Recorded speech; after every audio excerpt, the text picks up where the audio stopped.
oh, we've come so far, Here we go. but this new game is beyond the par. Oh, Pokécember's not done. It's time for Moon and Sun on Kirblog. Thank you. And they're all looking at me like, what the fuck? What is it? What? Nah. Hi, everybody. Welcome. The original 151 were the best. The only good one. Yeah, the great start. Welcome. This is the, I think this is the last Pokécember Kirblog of 2016. And it's the second to last Kirblog of 2016 in general. Hooray! Yay! We're almost out of 2016. Christ almighty, I blinked in the years to have over.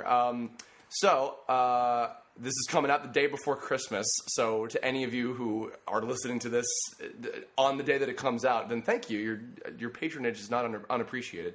As promised, I'm joined not only by Mike and Steve. Again, this is the first time I think we've done one since the X-Men one, I think. Maybe? Pokémon. Let's do it.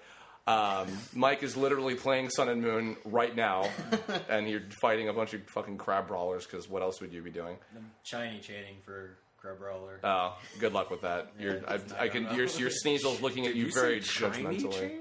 Shiny chaining. The SOS battles, like the more they call, the more thought that was bigger another the chance Pokemon, for shiny chain. Shiny chaining, yeah. That's Gen 8. I'm shiny chain. No, I just thought someone said something controversial. I was like, Joining also unexpectedly cut. as of the last 2 hours. Also, I think this is the first time you've been on the Kirblog. Is Andrew. Hi. Thanks for coming. Hello. Hooray. Hi. So Hello, now, everybody. So now you can get Pokemon. This is my world premiere. World premiere on the second to last. No, actually, this is cool because the one after this is with my dad, and the second to last one is with you guys. So I'm ending the last two with my family. Oh. what the hell are you talking about? We're not related. Hooray.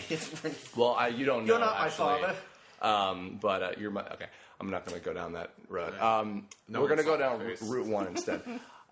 So Pokemon Sun and Moon, I heard that was a video game that came out a little while ago or something. Yeah, it came in one. Yeah, it's kind of whatever. Yeah, no one really cared. But I guess we should talk a little about it. Didn't sell a lot. No, not really. Mitomo? Yeah. Oh, yeah. No, Mitomo. that was the hit. That was the hit of the year. Do you know that you can now change your room in Mitomo? Oh my god. Can you also sorry get... to go too far off topic, but I logged into Mitomo again recently. Because one of my friends commented on an old post, and I logged back in, updated Mitomo, just to respond back with, stop playing Mitomo. and play Sun and Moon instead. Join the rest of us in the year 2016. Yeah, Cyborg Bill is totally gay. Sun and Moon, the latest update for Amiibo Festival. Yes, with now the Festival Plaza Amiibo They're just Festival. giving those away now. Are they? Practically. They're like $2 for Animal Crossing. My God! Wow. Yeah. So I basically a couple days ago I wrote down a bunch of just key points to talk about with the game in general. So I guess this is sort of an impromptu review discussion, look back thing. By this point, we've all played through the main campaign of the game. Yes. You've not gotten to do a lot of the post game stuff yet. No. Have you at this point? I've done a little bit. Okay, but you've beaten... I don't know how much, Okay. but I think I'm too far ahead of something I shouldn't be at. Wait, really? Well, it's like I think I'm under leveled with a lot of my Pokemon. Oh, but you've beaten the Elite Four and the... Yeah. Oh, okay, yeah. So we're all... So I guess going in, we'll be... I'm kind of catching up with a lot of stuff that I missed, actually. Would you say you're catching up on them all? I'm Ash Ketchum! Oh, my God. No, go ahead. I'm Go catching ahead. up with things. Only the with original my Ash, friend though. Broccoli. His name is Caesar Salad. I'm Tomato. remember in anime when people would fall down when something funny was said? Don't they still do No, not really. I don't see that. I don't see that or sweat drops. What's the new- They kind of do just silly faces now. Yeah. Like like that. really extreme. Lily does the dot eye thing, when She does a someone lot. says I silly. mean, there's a lot of. I love Lily. If we're talking about the anime, I love the expressions and stuff. Oh yeah. I'm actually, I gotta say that I am intrigued with the Sun and Moon anime. Then again, I was hearing a lot of good stuff about X and Y. Oh yeah. So. They just premiered the first 2 episodes on Disney. They had a little preview a couple weeks ago. Not on Cartoon Network. I'm ragging on a lot of people.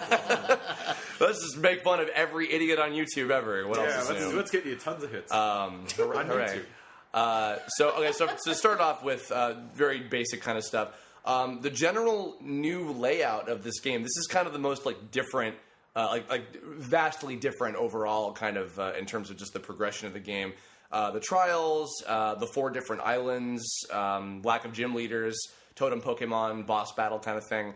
I guess like before it was coming out, there was a lot of talk of the trailers showed off like half the game by this point before it even came out. But there was a lot of, I guess, anticipation for like, oh, this like really seems like they're breaking away from the tradition of just you fight the AGM leaders, you fight the Elite Four, and you're done. You know, I kind of have to say that's like a good thing. Yeah. Because honestly, the only Pokemon games that I've played before this have been Platinum, Pearl. Yeah, that's Gen 4. And then X and Y. So you didn't play Gen 1 at all? No. Really? I actually, this is like, Pearl was like the first time I've ever touched a Pokemon game. That's crazy because like I had Kira, who you've met before on one of the earlier ones this month, and her first one was Heart Gold and Soul Silver. She didn't play any of the other ones before. So. Well, it's I'm like really just brand new to this. Amazing. In terms of like skip that. Yeah. But it's like Pearl was all right. I kind of played through most of that game, and then I think I beat the Elite Four. I don't remember. It's been a while. But X and Y was just like, it was one of those, I think like at the time I was just playing games for a week and then I just got tired of them and like had to do something else. So X and Y, it's like I had the least amount of time played on that. But with Sun and Moon, it's like I kind of like what they did because it's keeping me engaged. There's a lot of variation to this one. They broke up the formula, but they kept it familiar enough to like keep it like familiar and like you know what you're doing. Sure, I mean, like, because I guess you could argue that, like, oh, well, the trial captains are gym leaders, just like their name's something different. Yeah, the familiarity of the other Pokemon games, like from what I assume, are still there. It's just like I kind of like the free range walking around. The environments are definitely the best they've been. It finally feels like a real environment. Right. Yeah, this is hills and mountains and like the tall grass is actually tall. Yeah. I've been ankle deep. Someone's got to mow all that. Well, I've been very vocal previously that I was, I wasn't really feeling a lot of the latest Pokemon games just because it felt like the same stuff over and over again. Like I got a little like Black and White 2 is not a good example because it's a sequel. Well, you like Black and White a lot. I love Black and White. Yeah. Black 2, I played... Oh, yeah, I forgot about Black. Black 2, I played a little bit and just never picked it up again. And then, was X and Y? Yeah, X and Y was Gen 6. X and Y was cool, but it felt like Pokemon on easy mode. Yeah, and like Team Flare I think it was pretty much an joke was that they were a joke. Yeah, and where the guys are just gonna whip our ass. Unless you watch the show where they're just like, oh, we're actually threatening. It's like, oh, dear God. Yeah, not like that at all. Team Skull and Flare are actually kind of similar in that like the thing is that they're completely incompetent and like morons. But Team Skull, they pull it off in a way that they're extremely lovable. And they're very self-aware. Yeah, I could believe that a bunch of hoodlums, hanging out in an abandoned trailer park. Yeah, Well, also not to mention, I should say, I mean, we're going to get into spoiler territory, so be aware of that. I think what also helped the fact is that Team Skull, and I guess like it was a little telegraphed because like when they were showing the Aether Foundation characters, I'm just like, I wonder which of these guys are the fucking villains. So the fact that they were basically the beginning of like the entire game, how it opens. Yeah. So like the fact that Team Skull was one, they were very self-aware and they're a front for the real.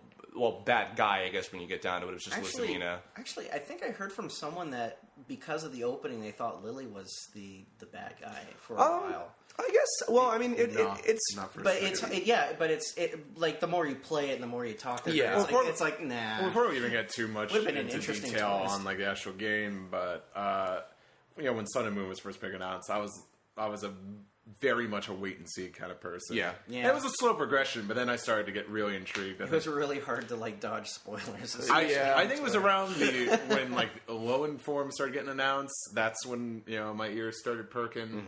And towards the end of all of the announcements, all that, I was pretty hyped. And honestly, all this change is exactly what I wanted out of a game. Yeah. Like, you're never going to change the format of the Pokemon. No, well, then it's not Pokemon anymore. Yeah. If it's like that far out of the scope or something. They seriously need to put a big twist on it, just to do something different. Because I think that's why I just didn't care to play through Black 2 and beat. Why? I mean, I haven't beaten a Pokemon game since Black and White, and Mega Ruby, and I was really excited for that because I never beat Ruby. Yeah, same. Actually. And that I kind of lost interest in. Omega Ruby, I missed X and Y completely for some reason. So Omega Ruby, I played a full year ago this time actually when I was away for the holiday, and I really liked that, and that got me like, oh, I remember why I like Pokemon again. Like it's just because they're all like. Say what you will about the franchise as a whole, like they're all really well constructed turn-based RPG games, and like the pacing of this one, I think, like, and again the variation of everything, I think was well done in terms of like if this is the first one you ever played. I mean, in your case, not the first one, but it's like the first in a while, right? Because it's like X and Y was, I think, the first time that I actually felt excited about Pokemon again. Yeah. And then that kind of slowly dwindled after I was playing. That's what happened for me. Sorry, I keep interrupting you. I kind of forget what I'm saying sometimes. For me, there was a lot riding on the line. Like, these games had to be really good for me. Because otherwise, I don't know. I wouldn't say that I wouldn't buy a Pokemon game. I totally would because I love the series. But I definitely wouldn't buy it with as much enthusiasm. Yeah, well, it's like it's kind of that outlook sometimes you have with like the new Super Mario Brothers games, which I hate to make that comparison, but it's like I know that if I play this game, it's going to be well made and fun, but it's new Super Mario Brothers again. It's same like, no shit, a little variation, and you can make poffins. and also everything is given to you before the game is even out. It's like almost a month in advance. Yeah, they like tell you it's like, oh, there's a giant boo in this, and then it's like, oh, wow, I can't wait for all the other things that are going to be in this. And it's like, oh, it was just the giant boo and this boss that they showed. I remember in some of the 3 different color variations. Some of the earliest trailers, I think the big thing that got me like excited from the get-go was the fact that basically Hawaii was going to be the influence on the area, because now that Gen 1 through 4 were all different regions of Japan. Gen 5 was New York. Gen 6 was France, and now it's Hawaii, which is like, that in and of itself is really cool. It was already guaranteeing something. There was like a huge emphasis on the Hawaiian element of this. Yeah, and it's also kind of funny because it's like there's a lot of Hawaiian stuff like popping up as well. Like Moana came out. And that was very well timed. I think. I think I feel like something else. I can't remember though. But yeah, Mike. Pokemon's been trying to pull off like the island region thing for a long time. Like they had Orange Islands in the anime. Then there was Hoenn, which is sort of a tropical island, but sort of not. Then there's the Sevi Islands and Fire Red Leaf Green. And now finally there's hey, screw it, let's do Hawaii. Yeah. Which it's also Hawaii is a very popular vacation destination for. That's right. For Japanese tourists, and Australia too. I think right. I don't know about Australia. I think I know Hawaii. I would don't like Japanese. I can't wait for Australian region. I would adore that. Kangaroo. Well, and also what's cool is because like has there been one? Kangaskhan. Oh well. Yeah. Okay. Kangasaurus Rex. Kangasaurus.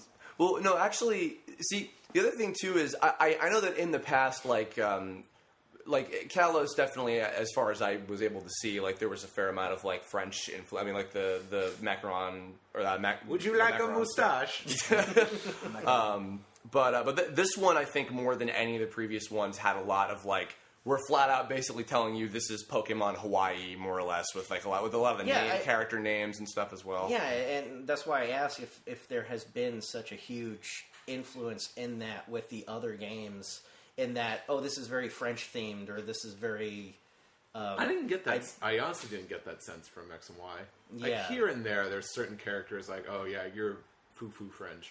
Well, I mean, Professor Sycamore was very like that dashing kind of pretty boy, Western French European. stereotype. Yeah. Come to like Gala, But I mean, Kukui and and like a lot. I mean, half the trial captains, like they seemed very, very like Islander type, like cool. That I mean, we'll get into the characters themselves, but yeah, the designs like all very reflected that as well. The ancient Alolans once said, "Tito, I'm gonna go catch some Pokemon." But something actually before I forget this, so with the trials. I felt that I liked the idea of having like these little like sort of mini games like integrated. I feel like they actually could have gone maybe a little further with them. Maybe next gen they might push that a bit more because I did like what they did with it, but they were very very like easy. The like, Poke Finder mini thing. Oh, with the ghosts, side quest. That shit was great. Well, with the ghost that was fine, but then it's like there's the side quest where you can like take pictures of them. Yeah, and it's like it took me a while to realize that it's like. Does this help me achieve anything? No, it's just fun. That's most of the new stuff they have with every Pokemon game. It's like, here's a fun thing you could do on the side. I'm like, was it really important? No. Oh, like the contest. Like the contest, all that stuff. Yeah. Which is like, that's fine. Yeah, but it took me a while. It's like, I was playing this and I was gathering up points and I was like, thinking to myself, like, I'm doing this a lot, and I don't really think I'm gaining anything for nothing for it. Yeah, it's just fun. It's just like, hey, everybody, you wanted a Pokemon Snap 2 for like 15 years. Here it is. I'm getting a new version of this phone or this camera to do more. And pictures. I would forget about it. Like until we're in the game, I'm like, oh yeah, this was the thing. Yeah. I just hear the it's like, oh shit, that's right. I can take pictures. Wow. To be honest, I think the trials thing it was a good effort, but it left a lot to be desired. It just felt like something that wasn't in the original game, and they kind of worked it into the mechanics already. You know what it kind of felt like? All the trials were just kind of like. Caverns in an RPG where you just like enter it and then you beat the boss at the end of the cave. Yeah. I think they started strong enough, but they like really lost steam along the way. Mm-hmm. They're distributed kind of weird too. Like there's only 7 trials, and like that's fewer than there used to be like gym leaders. Yeah, like, they should have had like way more trials, like at least 1 per element that the Kahunas didn't cover. Mm-hmm. And then just have like maybe at least 3 or 4 per island instead of like just 1 on an island and 4 on the next and 2 in the next one. Yeah, it's weird because the unevenness of that I also kind of liked because it was just like, who knows what'll be on this one? Like you'll just kind of see what happens with it. But like, a lot of them it was just like, oh, you just like the with Kiawe where it's like, oh, spot the difference between the dances. That and it's like that was like, hilarious. Really? Honestly, it was hilarious, but it was also like a joke. Trial. Yeah. Okay, the first time I did that, I actually wrote down the answer for the first one because I thought it was going to get more and more difficult. But then the second time around, I was just like, wait. Oh, this is like tongue-in-cheek almost, yeah. I am curious as to, I mean, not to have this as like a complaint or something, but if they do like, I don't know, Sun and Moon 2 or Stars or something, or even just flat out like when they get to Generation 8 in like, however many years from now, I would like to see this format like try it again, but maybe with some stuff that's a little bit more in depth in terms of the sure that stuff. they're going to continue in this sort of method for the rest of the series. Or at least something traditional from the 8 gym leader type format, I think will be different. Right, yeah. Except for when they inevitably do a remake of Diamond and Pearl next, but that's definitely next. Yeah. There's so many hints in the game. Yeah, they're always. What were some of the hints? Just like certain. I mean, like Cynthia is in there, like the champion from Gen 4, and like there's other a lot of things. talk of like the legendaries too. Like in what's her name's lab, there's like mention of Dialga and Palkia. Yeah, and there's even like a little hint that like the ultra wormholes or whatever are like leading to the distortion world with Giratina. Yeah. So I think that's how they're gonna do it. Like how they worked Mega Evolution into the Delta episode for Mega Ruby. Yeah. I think it's gonna be like that. Like the Ultra Beasts are gonna be like Dialga and Palkia. Not to mention Type Null and Silvally is very clearly we tried to make Arceus and we couldn't get it to work kind of thing. And that I often forget Arceus is Gen 4 because we never got him. Any of these.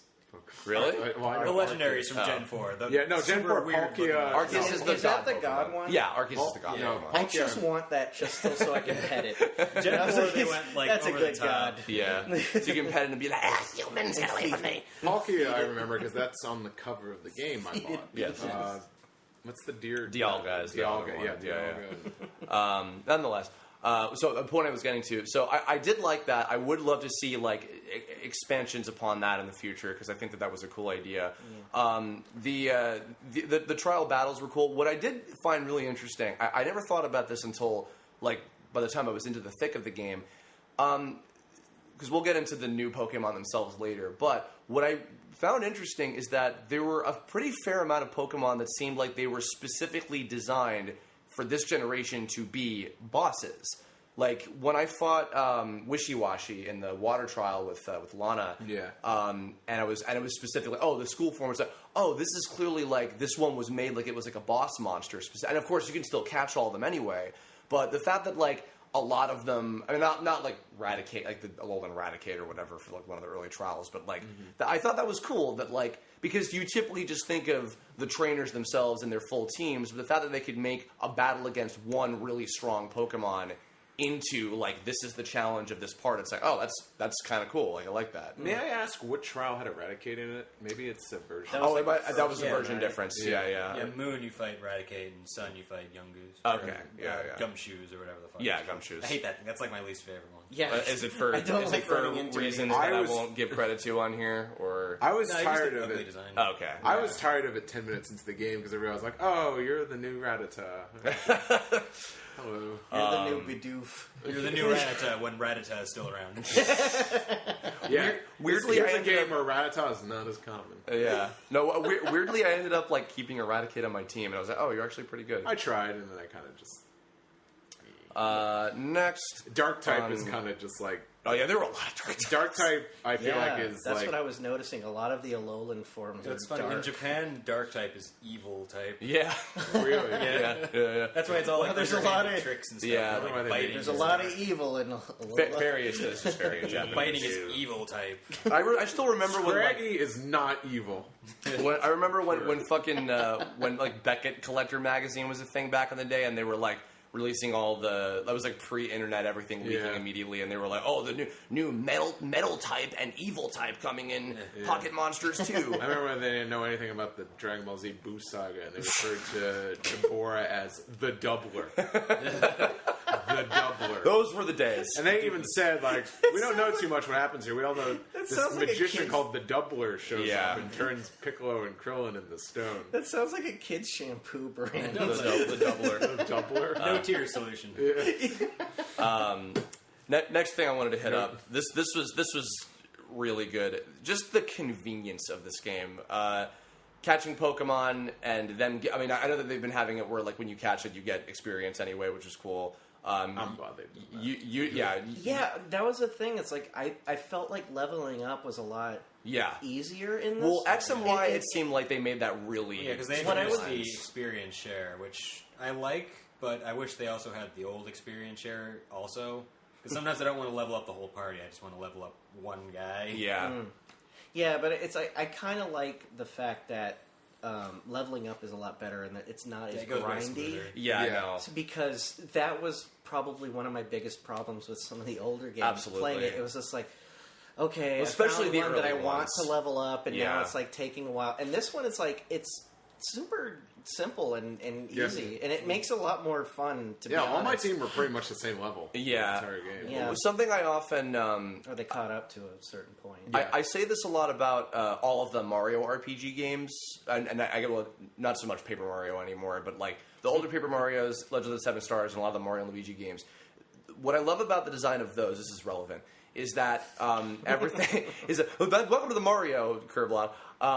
They're pretty much paced out in a way that if you fight generally everything in your way, you level up in a way that you are strong enough to take on anything. Yeah. And this one, and I'm sure that X and Y was probably like that, but even though it felt like easy mode, this one, because of the EXP sharing and also just like the amount of Pokemon you could catch and the nice variety of everything, this one seemed very well paced out. But then also, Chris Zito actually pointed this out to me because when I was still in the middle of playing it, I think I was on Island 3 at the time that he mentioned this.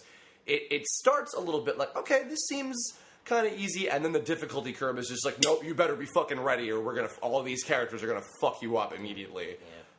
which I think was cool. But I just liked it because it was like if I saw a Pokemon on the way to something, to progress the story, and I caught it, and it was like a lower level than the rest, I would kind of keep it up on like the back end for a little bit, just so whatever fight I come across, it would start to build up a little bit more, like ever so slightly, but it would be same on the level with everyone else, where it's like, I would be able to battle this against something stronger, and then it would be okay. So it's like, I kind of like that element about it. So. Has it always been a thing that when you get traded Pokemon, they level up a lot more quickly than other ones? Since the first game. Okay, that's what I thought. Yeah, because I think this is the first one I've done where I've had like Pokemon on my team that have been. Oh, no, actually that's not true because you gave me a Gibble in like Heart Gold, Soul Silver for obvious reasons to those of you listening. Did I? Yes. Oh my god! Wait, did I give you a new fan? Because they switched it. Oh, that's right. But you gave me an Ice Vulpix because I didn't realize that was only in Sun, and then I got from somebody else a Rowlet because they were breeding them, and I feel like I leveled up my Rowlet in like 24 hours, like all the way up to Decidueye, and I was like, oh, okay. Yeah. So that was cool. As far as also on the note of the convenience thing, though, thank fucking God for ride Pokemon and no more HMs. You know what? Hugely needed. You know what's really funny? At the beginning of the game, there's like that gift Pokemon. They give you like the Munchlax. Yeah. Oh yeah. And then I remember at X and Y, I had a Snorlax who I would just keep to put all the HMs on. Yeah. So he'd be like my HM donkey or something. Yeah, that's how it always has to be that way. And I kept that Snorlax around for the longest time, trying to think that I would have to put HMs on it. Yeah. And then all of a sudden I realized after about 3 ride Pokemon, I was like, okay, I guess HMs are not really a thing to need. So it's like, that's kind of a relief too. So. Yeah, and now you can teach your Snorlax to stand up and wreck shit like in that one trailer. No, my Snorlax is now like sitting in the PC box, just sleeping it off. Poor guy. Yes, he's collecting beans. Most of the ride Pokemon are like some of my favorites too. Yes, Charizard, Machamp, which is fucking amazing, and he carries you around and just fucking cradling you in your arms. It kind of feels like cheating in a way, though. Because it's like. Well, it's not you didn't like catch a Charizard and make it your own. You didn't become buddies with it, and then it flies around. You know what it's I just think? A Charizard. That would have been neat. Yeah. That would have been neat if like they actually give you the Pokemon, but it doesn't like. It's not like they give you the Pokemon and it becomes part of your Pokédex. Yeah. It's like it's just like a mule. That, well, you know what I think. You know what I think maybe might be the case is maybe this might just be theorizing, but in the future, maybe what they'll do is like. If you have a Pokemon that, this one is capable of, of like you can ride them around, like, because the Tauros was basically the bicycle in this version instead of you need to do that. Yeah. And if you have a Pokemon that can surf, you can teach them that. And then, because then in that way, like, they can still fulfill the, like, overworld function without having to take up a move slot. Yeah. Like, mainly, I'm glad that Cut is fucking gone, because fuck Cut. Well, first it was Flash, then Cut. Oh, God, Cut is the worst. Yeah. I'm glad I don't know anything about this. Yeah, that was Gen 1 stuff. Right? Oh, no, that was Gen 1 through Gen 6. Really? Yeah. Like Flash was all the way up until that point? Oh, no. Cut. Okay. Yeah, Cut was always new. Oh, wait. Flash now I do remember You have to cut the trees down? Yeah. Now I do remember that from Pearl, actually. Flash they kept around, but it was optional areas. Yeah. I loved that. They did pick good Pokemon for them. I figured that they were going to pick cooler ones. So I like to. It's pretty neat. I caught a Tauros pretty early in, and I just pretended it was the one I was riding. It's kind of nice how it's gained. There's enough Pokemon out there where it's like you can basically pick and choose what would be a good idea for this sort of concept. Yeah, because I love the Sharpedo jet ski. Yeah, it acts like a jet ski too. It's like it's kind of like veers a little more difficult to control than Lapras. Yeah. They sort of experimented with that beforehand because in Omega Ruby Alpha Sapphire, if you have a Sharpedo and teach it Surf, you ride on a Sharpedo instead of like the normal blob. Oh, really? Like in X and Y, even they had Lapras. If you have a Lapras, you can. Oh, that's cool. Yeah. Because even actually the Sharpedo moves faster than the normal thing too. Oh, okay. It's funny too because Lapras, from the beginning in Gen 1, it very clearly was designed as this is the Pokemon designed to use Surf. Well, that was the sprite in Gen 2 was like a it was little literally Lapras. Lapras. Well, you know what's kind of cool too is I've talked about this I think in the past 2 years. It seems like more and more like there are things actually in this game that I remember like, oh, that was so cool in this one episode of the show. Man, that'd be cool if you could do that in the game. And it seemed like over like many years now, like a lot of things that like, well, we couldn't do this in the game because of like technical limitations or whatever. But we can do this in the anime. Trickling into the game. and in really good ways. I'm still waiting for my giant Dragonite. Oh yeah. Well, that's a totem Pokemon. Oh yeah. Well, but a giant Dragonite. I would love to mention this. One of my fondest childhood memories with Pokemon was not knowing the scale. One time I drew a poster. I was still like in elementary school. Oh yeah, I had to be. I think I was in the 4th grade, and I was like, draw a post about reading, and I don't have an original bone in my fucking body, so of course I drew fan art, and it was Pokemon, and I'm just going off of what I've known from what I've seen in the show so far, and from the intro. So I just drew Charizard, Blastoise, and Venusaur. Huge, like kaiju shit, and it turns out like I'm taller than a damn. Oh, because I was like taller than a damn Charizard when I was in the 5th grade. What was that? Was that because of the giant Pokemon? Yeah, the giant islands? Pokemon. Oh my god, that's funny. Speaking of, it's like I have a Wailord, and it's like it's not that big when you fight it. Yeah. I mean, obviously a Wailord is like fucking huge. It's supposed to, but they probably can't fit a Sprite that huge. And it's like I know the logistics of the programming. If it was any bigger, it would probably like lag everything out.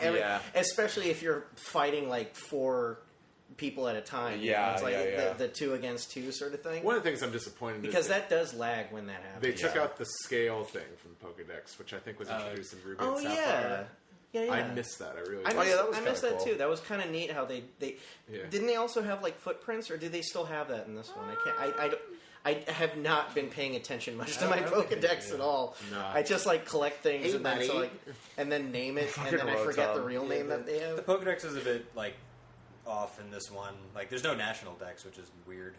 So it's like when I import things from the old games, like whenever that becomes available, I'm not sure how I'll be able to see the Pokedex entries on them. Oh, do you think that's just like a thing that's going to happen later on as DLC or something? Like maybe it would have to be downloaded because it's not in the game, right? Yeah, I'd have to patch it in or something. What do you guys think of? I almost called him Pulse Man. That Ghost thing because that's what Rotom. Yeah, the Rotom Dex. It's an okay idea, but. Like actually, I wanted he talks to you, and it's like cute. That's kind of like it kind of leads me to something else I wanted to talk about. Like you're saying, like everything is like nice and streamlined in this game now. Yeah, I would say everything except for the pause menu, which is kind of garbage. Yeah, it's a little annoying. Like in all the other DS ones, like you could access all the things, even if they're just like little side buttons, like go immediately into your list of Pokemon, immediately into your bag. Yeah, that's this one you have to hit the pause button again, so it's like back to Gen 3. So it's like, you're not using the touchscreen well enough. Instead, you have this Rotom who won't shut the fuck up. That's true. Yeah. Yeah, it's mildly annoying, but like I don't mind it, but they probably could have like utilized it a little better. Yeah, UI is actually. I'm learning in recent years from just speaking with game dev people. UI is actually harder to like get right than you think. Sometimes it's like a thing that you take for granted sometimes. Oh yeah, they had it right. They just made it unright. Yeah, shrug. I like the talking Pokedex. I honestly, he's kind of cute. Yeah, fun. I think it's like I wouldn't say he's annoying because most of the time, like he doesn't interact in cutscenes, and if he's talking, if you're not looking at that bottom touchscreen, you wouldn't even know. Yeah. But for me, one of the things I used to kind of find it annoying. But I forgot how useful it was in Fire Red and Leaf Green, the kind of recap of saying what you did previously when you last played the game. Yeah. Though sometimes it would tell you obnoxious things like, you walked into Mount Moon. And I'm like, well, you walked out of Mount Moon. I remember that. I think I liked it because this game, though, definitely in the beginning, it was a little too overbearing, but I kind of like that it was a constant reminder like, hey, here's where you need to go next, or here's a little flag on the map where you need to go. I kind of like that because Diamond and Pearl, it was just I couldn't tell you where I had to go next. Yeah. I remember you got stuck in Omega Ruby when you were playing it. Yeah. Like, where do I have to go again? Well, that's one of the things. Oh, because that's the thing. Like, I didn't realize that there's a freaking building that Team Magma's at. I'm like, oh, it's up here. I just can't see it because maps suck. Yeah. But what's cool now is like they made a better map, so you could just zoom in and be like, "Oh, okay, that's where I gotta go." This. Yeah, the flag was nice. That's one thing I think I don't want that you to can navigate yourself. I don't want that to kind of slip under the radar. Kind of no pun intended, but. That was a great feature. They really improved that map, and it was so much easier for me to figure out where things were instead of just hovering over a little icon that lists some things. Yeah, those main UI problems aside, that the map is really it's really helpful. And in tandem with that too, I also think just like from an aesthetic side, which I want to get to next, I think that actually assigning Pokemon like that as it seemed like they like characterized Pokemon more specifically this time, like with the totem characters and then like the ride Pokemon, and even with the Pokedex, like they were like built for like more specific purposes than just like this is the Pokemon that this gym leader usually has with like Karina with Lucario and X and Y or whatever, which is still cool. But like I did like that there was some kind of like personalization with some of them in this case. We talking about those Pokedex entries?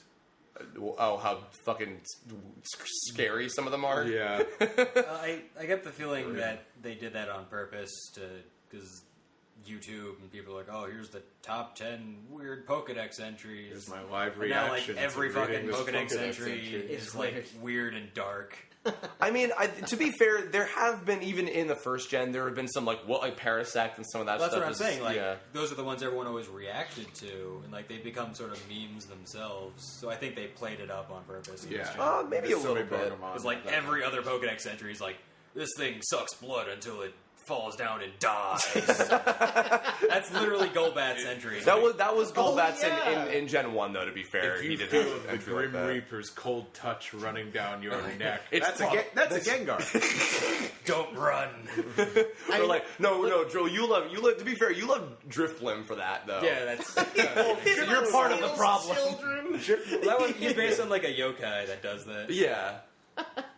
Yeah, isn't like the tree ghost Pokemon like supposed to be like the soul of a dead Trevenant or something? Oh like yeah, the baby one. It's like a kid who died in the woods. And then like Yamask, which was in Black and White, that was like the person who's died and it becomes a little floating thing. But this, it was just all those games was sprinkled in here and there. This like every once. Here's a Charmander. Oh yeah. And if its tail light goes out, it'll die. No. No. Damien, what'd you get here? Sorry. No. Actually, this Charmander just had a rough. Charmander had a rough upbringing. Charmander. It's been raised. Its mother threw it off a cliff and almost drowned in the river. It survived, but now it just can't be friendly with people. It actually gnaws at its own neck. I can just imagine Otacon on the side. He's like, he's had a hard life. Hey, aesthetics. I'm no hero. I have the biggest hard-on for like low poly graphics, so I loved the character models in this game for the trainer characters. Whoa, man, whoa! Keep it in the Since like X and Y, when I saw the transition into like 3D, I was like, oh yeah, I love this. They could have done it like super ugly looking, like some of the other 3D Pokemon games. But they went with a good style, I think. I like the outlines. It's kind of chibi-fied a little bit, but not like too much. Not as much as X and Y. No. I mean, so long as they're not plasticky looking, I'm fine. Yeah. It actually, you know what? It's funny. Mega Man's going to come up a couple times in this. They remind me. I think you might get what I mean. Mega Man's cool. You like Mega Man Legends? I don't like Mega Man. They actually kind of remind me of the models from Legends. Like because they have like flat most of the time they have flat textures for their facial features. Well, the thing with Mega Man Legends is that they gave him like this very flat looking color scheme. Yeah, and they didn't. They put like shades and stuff in it, but they didn't give them outlines. Yeah, which I thought was really neat for the style because it's very simplistic on PlayStation, and they're very well noticeable. Yeah, and in this one, it's like I kind of like the outlines that they give them, and it's really well done. Yeah, how it like kind of gives you the sense of depth of all the Pokemon, how like their arms like come out and and their faces like it's this nice kind of because I've talked about, I think on other Kirblogs before it's all about blended how, really well together. Yeah, well, because I really like the PS1 N64 era kind of look. Like it's doofy but charming to me. But this I think was cool because it's not quite like GameCube PS2 quality, but like it's like on the cusp of that in a very like cute kind of looking way. Even though it's really pixelated, it looks kind of smooth. Yeah, I don't really notice like the polygon count. With a lot of it, you notice how like they have very jagged edges on a lot of models. But here it's like they're pretty damn smooth. Yeah, the one noticeable, it's not like super noticeable, but I think this might be more it's for still me. noticeable, like, yeah. Well, no. I was going to say there's specific, like some of the cutscenes, like when you're in like the Ultra Beast world or whatever, and there's that part with Lucamina and Lily, like when she's like getting fucked up or whatever after the night. Oh, the open hand fists. Yeah, all their fingers are melded together. No. There's close-ups of Lily and Lucamina that are clearly different, more detailed models because like their eyes and their mouths are like not just flat textures. Like you can see like there's one for Meowth also. Is there? Yeah, there is. Like at the end when you like go home, like your mom's pet Meowth has like a more detailed model. Oh, really? It comes up to you and it's like meow meow. Yeah, well, I think that whole sequence it was a higher res. Yeah. All the character models. Did they also change the noises of some of the Pokemon to like become because I know that the Meowth like they took all the old ones that were just like beep beep boop and they added more to it, but the beep beep boop still is in there. It's still there. Well, they're kind of like you should listen to Jinx's sometime. It's fucking terrifying. What is that one again? Is that basically yes? I like Exeggutor's. Oh, it reminds me of I don't know. Did you guys play much Pokemon Stadium back in the day? Yeah. In that one, like, because that was Generation 1 and 2, the ones they did for N64, and they were those like early Game Boy like kind of noises, but they were like a little like cleaner sounding. These remind me of those a lot more. And then of course I don't notice it that much when I play this game. It's like there are some where it's like they just didn't really care and just left it, but there's some where they like the Meowth. It's like they actually gave him like a little. Yeah. So I kind of like that. Yeah, it's cute. So it's nice that they're kind of also updating the older stuff. It's also still funny to me. I think this was a Gen 6 thing that they started, but like Pikachu just has Ikuo Otani voicing him. I'm just like, okay. Honestly, that's the only one that bothers me, but I'm like, Yeah, it made it hard for me to evolve they my re-recorded Pikachu for this one too. Yeah. Well, I think Nintendo just loves her, so. And they should, because she's amazing. Nintendo just has a library of ways of recording. What's funny, there was the Pikachu file. there was actually she was pregnant many years ago, and then took a break from VO for a little while, and like people filled in for. Because she's also Chopper on One Piece, so people filled in for her on different shows. But with Pikachu, they didn't have to. So we have like 7 billion Pikachu clips. We could just use a library for a little while on some episodes. Yeah. Nonetheless, ready to go on another adventure, Pikachu? That's right. Also, Mega Man Legends, it's Bon Bon. What? She's Bon Bon. Oh, that's a Bon Bon. Oh, you're right. That's right. Oh, yeah. Oh, except in Tron Pun, which is says. Oh yeah, they got a different guy to do it. That was weird. Speaking of sounds, though, I want to talk about the music in this one.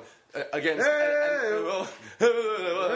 other than that, something that both Andrew, you and Mike pointed out to me, completely separately. Soundtrack's a little Mega Man Battle Network-esque.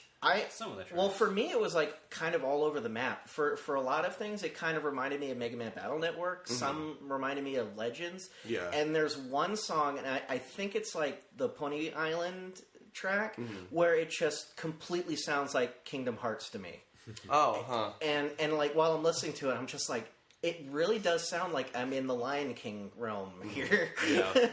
I gotta admit, the soundtrack was pretty good. I do love the soundtrack. Yeah, no, it's wonderful. Except for the Elite Four battle, I didn't like that. I love that one. Really? I don't know why. So I actually don't remember. It is very. It's the very techno like. Dun, dun, dun, dun, dun, dun, dun, dun, dun. Yeah, that was the last fight. Like I'm talking about the regular Elite Four battle. Yeah, that's what I mean. Like, when you fight, I like sounding like that. It was like this really gloomy like. Dun, dun, dun, brr. Wait, really? Yeah. No, am I thinking? I'd have to listen. Wait, maybe is it different between the different versions or something? I don't know. I remember it being like really upbeat and exciting for the champion, but the champion fight is the main theme with like a cool. Anytime they do the main theme as a battle track with like expanded. Like they did it for Black and White when you fight like the last Pokemon in a gym leader. I love that shit. The champion theme from this one is like the trainer battle theme. I didn't know how much I liked it at first because it's very like MIDI-esque. Like, it sounds like something off, like, fucking VGmusic.com or something a little bit, but... For me, the battle music is kind of like... I would have to listen to it in a soundtrack or something.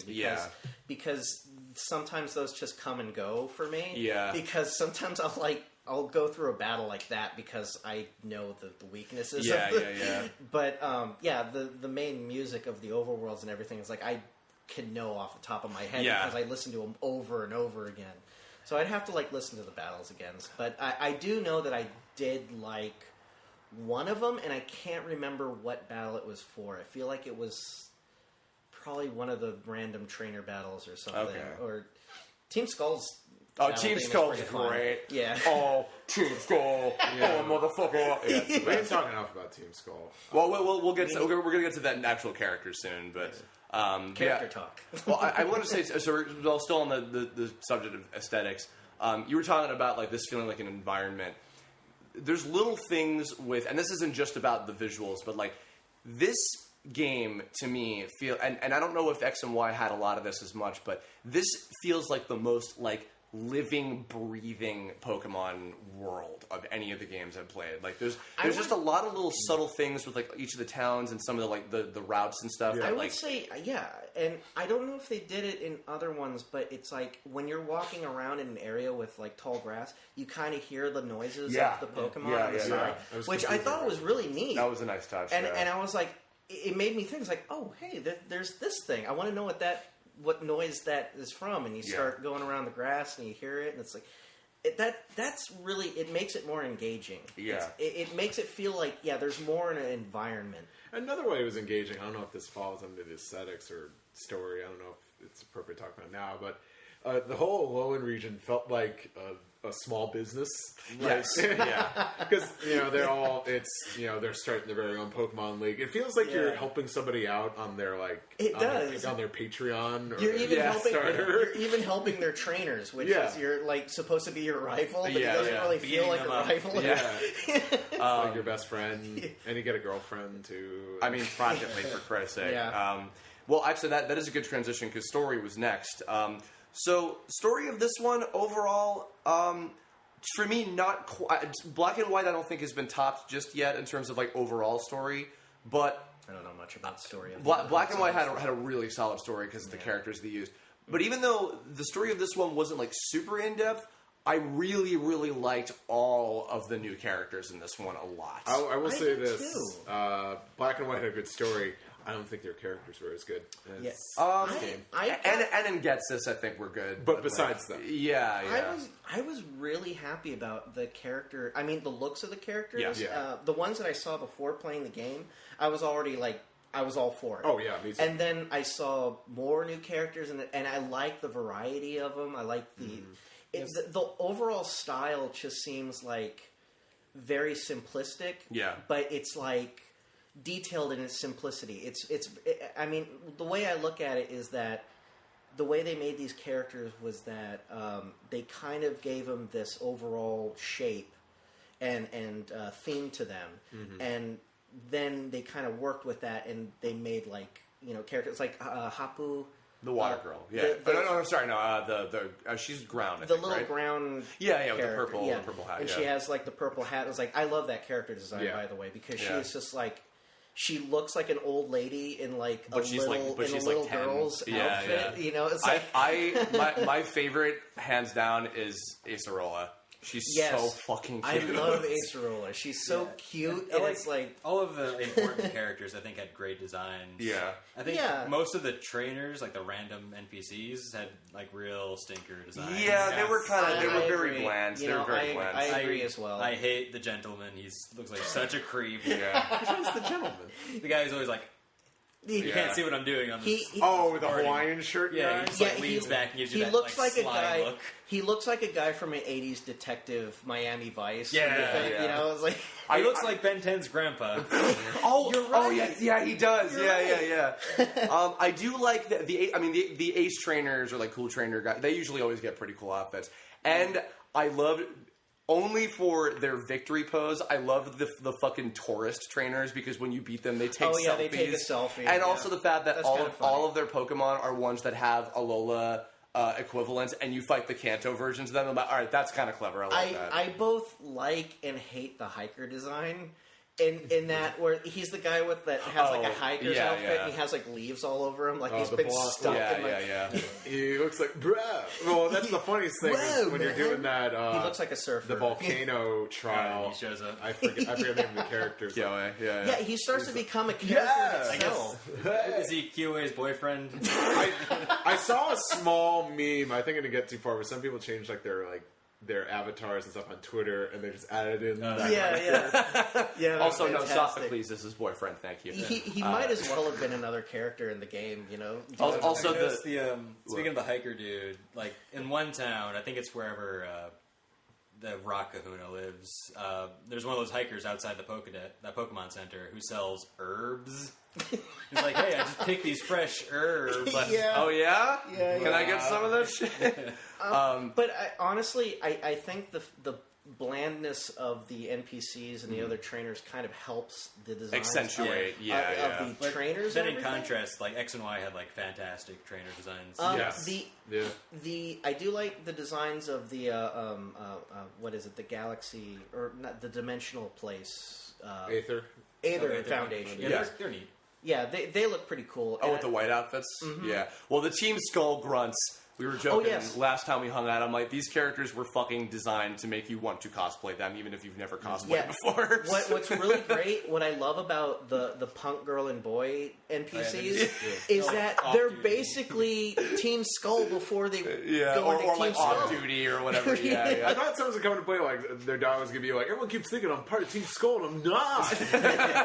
But it's like they were completely unaware that they look like Team Skull. I kind of like I didn't come across one of them where they made reference to that. That would have been a fun joke, yeah. But one of them's getting arrested or frisked, and I'm like, I'm not a part of Team Skull. There's a lot of police officers around, but nobody getting arrested. They seem to not be aware of what's happening, considering. Last thing about the designs, too, I was going to say, so it's funny, because with the show kind of on its way out over here, the gang of characters in the show is Ash, Lily, as you would expect, and the 4 like younger looking trial captains that are of like the main elements. Right. But it's funny because it's like, okay, so they're clearly in the show they're meant to be like around the same age as Ash, which would mean that they're like, 10 to 12 or whatever. Mm-hmm. But then in the context of this game, it's like, are you guys 12 or are you like late teens or 20s or something? They stopped looking like they were like 10 years old. Yeah, so they're all in their 40s. Well, particularly Kyoei, where I'm just like, you are too ripped to be like a teenager. Aged. Yeah. Exactly. I just found that kind of funny. That's a good way to put it. Yeah. I guess as far as like the main ones, the either Foundation characters like Wick and I mean like the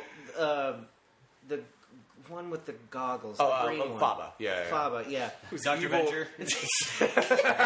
Oh my god. Oh, that's a casting. You just slip me a Rufo. Ow. I mean, a couple hours maybe, but. Who's like despicably evil, and then like in the end credits, he's all like, I'm fine now. No, whatever. You can like find him and fight him again too. I guess we were kind of leading into this earlier. So the Team Skull Aether Foundation fake out thing. I mean, it was relatively telegraphed. But it was kind of cool. Like Guzma, Lucamina, I guess by extension Faba. They made for like kind of fun villains. Lucamina's fucking crazy. I love how crazy she was. You know, I'm probably going to be in the minority here. That's fine. I did not like Lucamina when I first saw her. Okay. And I was hoping that she would be the enemy. Okay. I walked into the Aether Foundation and I was just like, these people are evil, I tell you. Well, evil! I was actually kind of happy that Wick turned out. Foundation. Yeah, I was kind of happy that Wick turned out to be cool. Yes, I was like, okay, that was my only hope. It was like, I'm okay if Lucamina is evil, if all the other ones, but I need Wick to be the good one. Well, you find out some things about Wick in the post game too. Oh, okay. Yeah. Like you can go read what's her name, Lily's diary that was locked in the beginning of the game. Oh, and she mentions Wick a couple of times. Oh, okay. I'm curious. What is the voice you hear for Wick? I hear something kind of like I hear Velma. Not quite Velma. I hear something kind of like, oh hey, you want me to help you out a little bit with that? I have like all this info on these like I hear weird her ass as buff things. Dr. Girlfriend, and I hear Faba as Dr. Venture. Oh my god. Or the Monarch too. Either way. Because I hear as Megan. What was it? Malawi? Nick Offerman's wife. Oh. So she sounds like Lynn's sister from Bob's Burgers. Doing that voice. I'll let me just see your Pokemon. But by the way, I have cats. To everybody on the fucking internet ever, you can give up all hope of Justin Roiland voicing Guzma, even though I know that's what you all want. Or hope on him sounding like Rick. Oh, because everyone thinks he's Rick Sanchez. Yeah. I don't. I think, and I'm in a minority here. To any of your listeners that might know what I'm talking about, to me, he sounds like Enzo Amore, who's a WWE wrestler. Look him up if you don't know what I'm talking about. That's the voice I hear for Guzma. You were, I think you're number one Guzma fan in this room, Mike. Yeah, more or less. I mean, but he's one of the 7,000 Pokemon characters that all kind of look like you, so I'm sure that probably helps. I need a big white wig. You know, actually, I want to mention how. I wasn't sure I was going to feel about how. I think that part of the reason why I grew to like him is, and going back to my point earlier about the show influencing stuff, he is very, very much like, there's been a kind of recent trope in the last couple generations of the show where there's a character that will show up like partway into like the 3 or 4 seasons of a generation, and they're really nice. It's this new kind of thing of like, hey, what if your rival isn't an asshole, you know? And he's like, oh, he's a really cool guy. And they start as being like, well, they're really nice, but they're not a very good Pokemon trainer. And they're like, but I'm going to try really hard. And then like by the end, they're like, oh my god, you got like really fucking good. And then you have a really, really good battle with my him. Game. Well, I mean, you might have not fought him like the later time, I think, yet. Probably. I like the theory with him that you are basically the rival. Yeah. Like so he's Raiden from Metal Gear Solid 2. It's just, you're how? You're annoying, and you're super enthusiastic about playing this game. Because I wasn't sure what to think of it at first. I thought, like, oh, great, this Mr. Peanut Butter. Jack is back.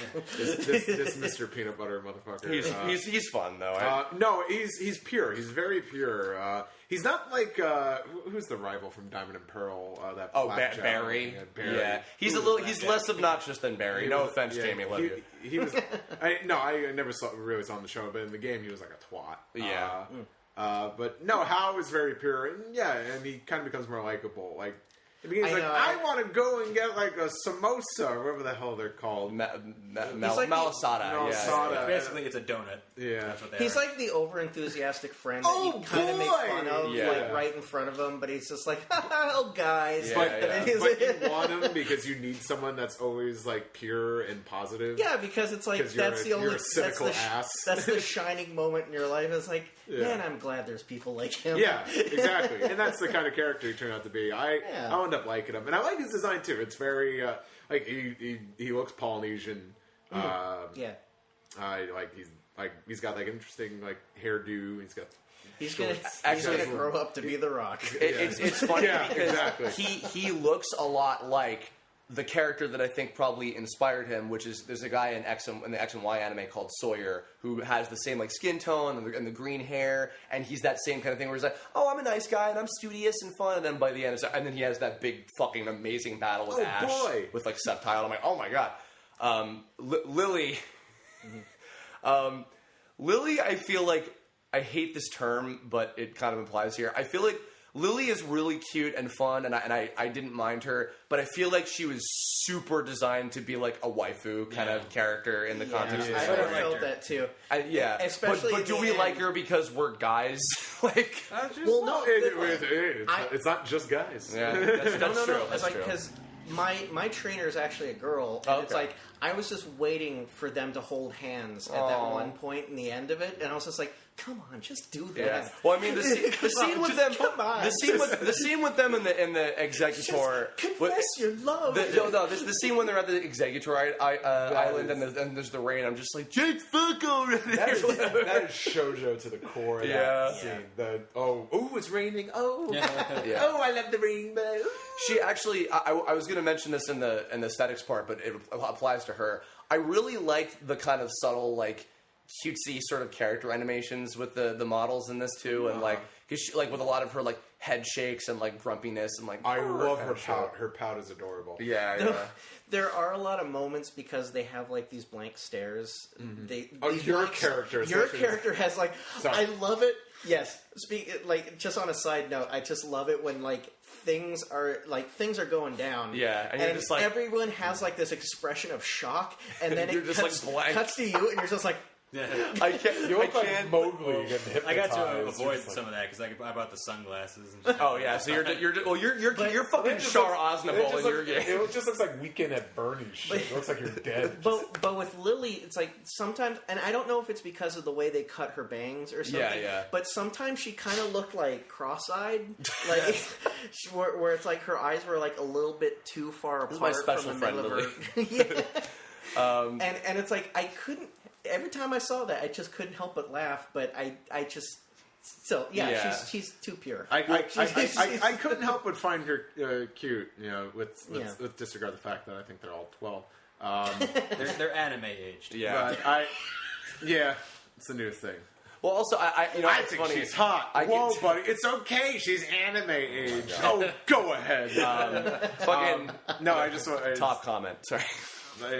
But I do feel like it was bait. Like you were supposed to find her cute. Yeah. But I don't think she's really my type. I didn't fall for it. Don't forget about her brother, Gladion the Hedgehog. Yeah. Oh my God. Okay. I was gonna say the shadow of the room. Well, actually, we can't ignore the shadow. Before we get to, I actually wanted to say two quick things before we get to Gladion. Regarding the trainer character, I cannot remember. I think one of our friends tweeted this possibly, but they were like, "I like to think that the reason he has that your trainer has a blank stare and just smiles all the time is because they don't fucking understand a word of Alolan, and they're all just like saying yes and just nodding their head. So yeah, sure, whatever. But because they're a fucking badass Pokemon trainer, they just like solve all the problems in the world. I am from New Country. I know nothing. I don't speak Alolan. And then what is the coconut?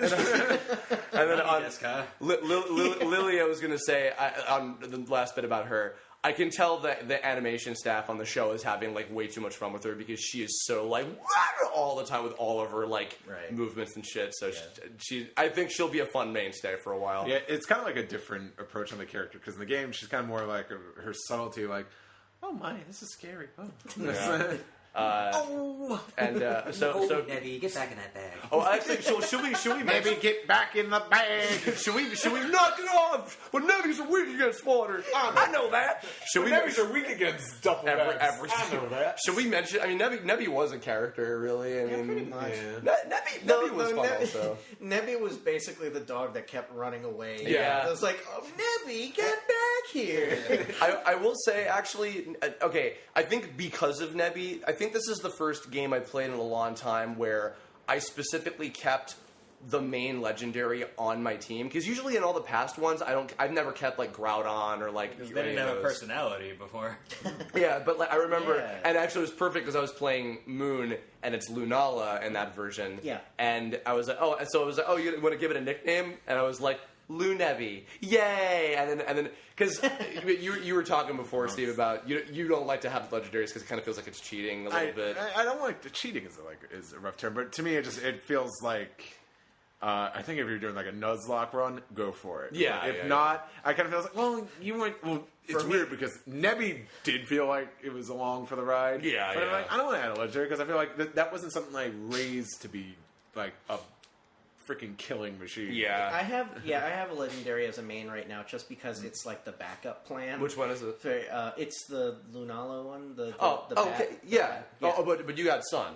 No, I had Moon. Oh, so okay, then you did what I did. Then you kept the one you caught it. Yeah. And it's like I just keep it like as a backup if everyone else. I used it a fair amount during the Elite Four afterward, and it actually was still like relatively like tricky. So like it wasn't just like it just kills everything. Or whatever. No, it's still kind of difficult to use the moves that it comes with, but yeah, it's I just keep it around because I like the way it looks. What's that? Lily's 11, so sure. Oh my! Let's talk about Gladian. I fucking love Gladian. Yeah, I thought he was just going to be like the annoying edge character, but it's like, oh no, I kind of like him. And you know what? Friends make you weak. The reason he were I we're the damn chaos. I hope to Pokemon. Christ the guy that used to play Sonic and Shadow plays him in the show. I need that. He might because he's still there. The reason that he works is because he is 100% self-aware of he is that character, that he is that archetype. You knew that for sure when you walked into a hotel room and he just said, "Get up." Oh yeah, that was hilarious. I love that. It's like you just accidentally walked in. He ordered something on Skinamax and he's just in his boxers and he's like, "Get up, Mom, get out." Yeah, and also I remember, but even like by the ending when like he's hanging out and he's like, yeah, this is fun, and these guys are cool, and he's like kind of dancing. Also, him and also what's as Hanu, was that his name? The dark police officer, trial captain guy with the short hair. Oh, Persian, I think the one after the Team Skull. Yeah. The two of them being like, we're not part of the party, but they're just like dancing around anyway. If he did that really awkward. Yeah. No, if anyone is more like Rick Sanchez, it's Nanu, not. Yeah, that's true. Yeah. I actually, wow, like another thing I really liked about his characters, like I think they did a good job writing the quirks for some of them, like especially Nanu, like was so dry. He's like, "Oh, here you go." It gives you like a Zeke crystal, and then just he's like, it was. I love those kind of really dry humor characters. Yeah, and dear trainer. Well, there you go. Okay. One other thing I want to mention because this kind of encompasses a lot of the characters. This is the most sexually charged Pokemon game I have ever fucking seen. Like, I swear to God, I'm like, okay, Kukui is clearly sleeping with my mom. Yeah, he's pounding that. Olivia just shows up, and her too. Olivia's and his swingers. wife, and then like Olivia's like intro his sequence. Wife's hot too. With they're all hot for Christ's sake. Olivia's intro animation with like the step forward, hand on hip, looks back, and I'm just like, Olivia, all right, and then also I'm all about that. You can go to her apartment too. Yeah, all alone. and you can sleep in all their beds whenever you want. And then you make like very awkward like comments about everybody's like, beds. Ooh, it smells like a sweat. And all bed. all the beauties hit on you. Oh yeah. Yep. And also, apparently, Machamp is a freaking champ because he's just rolling in it. Well, there's a guy dressed up as a Machamp Because he's trying to get laid. Yeah. As a Machamp. The one old lady in the graveyard in her Machamp apparently like killed her husband. Jesus. He's like, no, you're mine now. It's like, oh, my husband was accidentally flung from a car wreck. Here's the TM for fling. Take the evidence. Run. I know you. I don't think I saw that. That's the greatest. I know you. I know you. You're Pyro from Pokemon Gladiators. Nah. Here I'm just regular old Machamp. The real big one that got me though was when you fight Lucamina in the Aether Foundation, and her intro is like the stepping hard on the ground and then like the pan up shot, and I'm just like, all right, guys, I don't know what you're fucking trying to tell me with this right now, but chill out. Well, also, I loved how she was just in like, I was like, it's like, dude, your mom's totally hot, and she's like, I'm 40. Yeah, and also I'm fucking insane, and I'm just like, okay. And I love the creepy smiles. I got attached to a lot of these characters. Yeah. Not like all of them, but I really liked a lot of the characters from Black and White. I love their designs, but it's not like they had too much of a personality. See, you would meet them in their gym. I feel you get to know these characters a lot more. Yes. Too. Well, because, okay, I remember, again, show influencing the games. When I was playing Black and White, what I liked was, I get to meet the gym leaders oftentimes ahead of time, and then we do some stuff, and then I fight them.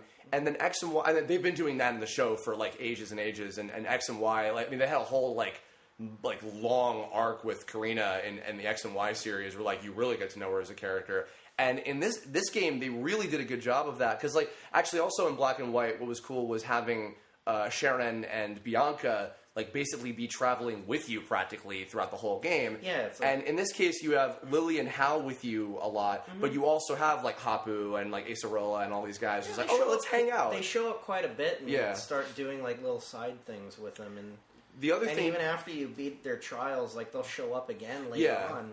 And actually, a really great touch was, this kind of goes back to your bit about like it being like a small family business, like, you know, tiny kind of thing, is the fact that the Elite Four end up all being characters that you have met and have been attached to. Except for the last one. Except for her, but except you know, for the golfer. Maybe it was like, hi, I heard a lot about you. Let's fight. Yeah. Hi, I'm Welshie. By the way, was mildly angry because so I had the Elite Four spoiled for me because they were in a preview image of like, I guess on my YouTube like suggested videos feed or whatever. It was like, it was like, hey, here's all the OST people have already uploaded. Elite Four theme. Here's the Elite Four. I'm just like, fuck you, YouTube. So I saw her. I had the champions. I saw her. Well, the champion was also like semi easy to figure out, but get out of my chair. I was almost waiting for him to like put on the wrestler mask.